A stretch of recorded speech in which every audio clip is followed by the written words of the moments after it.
Hello everyone, इस video में हम Shyam metallics and energy limited के आगामी आईपीओ पे अपने सुझाव देंगे। ये इशू कुल 909 करोड़ का है, जिसमें 657 करोड़ के फ्रेश इश्यूज है और कंपनी के प्रमोटर द्वारा 252 करोड़ के सेल्स ऑफर शामिल है। ध्यान रखें कि 252 करोड़ की बिक्री से कंपनी को कोई प्रोसीड नहीं मिलेगा। इशू ओपन है 14 से 16 जून 2021 तक। प्राइस बैंड है 303 से 306 रुपए पर शेयर और बिड लॉट है 45 शेयर्स का।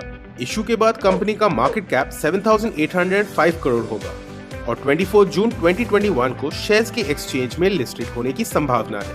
ऑब्जेक्ट्स ऑफ द इशू: अपने शॉर्ट टर्म लोन को रीपे या प्रीपे करने के लिए कंपनी आईपीओ लेकर आ रहा है। फ्रेश इशू से 657 करोड़ मिलेंगे, जिसमें से 470 crore short term working capital debt के लिए और बाकी जनरल कॉर्पोरेट के लिए इस्तेमाल होगा।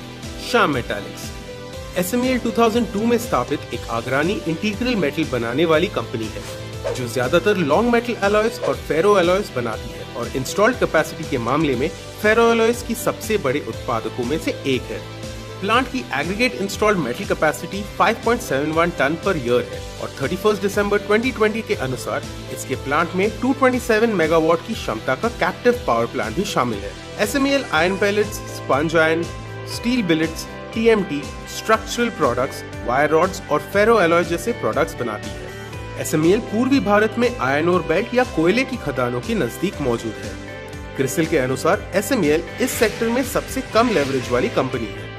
पॉजिटिव पॉइंट्स: एक एकीकृत कंपनी होने और स्टील वैल्यू चेन के कई पॉइंट्स पर इसकी मौजूदगी न केवल एक प्रोडक्ट पर कंपनी की निर्भरता कम करती है, बल्कि प्रोडक्ट मिक्स को बदलने और बेहतर नियंत्रण के लिए फ्लेक्सिबिलिटी भी देती है। कंपनी एक्सपेंशन कर रही है और नए प्रोडक्ट्स बना रही है, जिससे बैकवर्ड और फॉरवर्ड इंटीग्रेशन के फायदे होंगे। इसके अलावा इनके पास संसाधनों और माल की आवाजाही के लिए रेलवे साइडिंग्स भी है। इसके लो डेट और लेवरेज लेवल इसे बाकी प्रतिस्पर्धी कंपनियों से अलग करते हैं। फाइनेंशियल्स: फाइनेंशियल ईयर 18 to 20 में कंपनी का रेवेन्यू 6.6% के CAGR से बढ़ा है, जो कि फाइनेंशियल ईयर 20 की व्यापक गिरवट के कारण कम लगता है। लेकिन फाइनेंशियल ईयर 21 में 9 महीनों में नंबर्स पूरी तरह पलट चुके हैं और दृष्टिकोण सकारात्मक है। पीयर कंपैरिजन: कंपनी का मार्जिन प्रतिस्पर्धी कंपनियों के प्राइसिंग पावर की वजह से कम है, इसलिए SMEL का TTEM EV by EBITDA दिखने में ज्यादा है, लेकिन स्ट्रॉन्गर ग्रोथ प्रोस्पेक्ट्स को देखते हुए ये लेवल रीजनेबल है। रिस्क: स्टील सेक्टर साइक्लिकल है।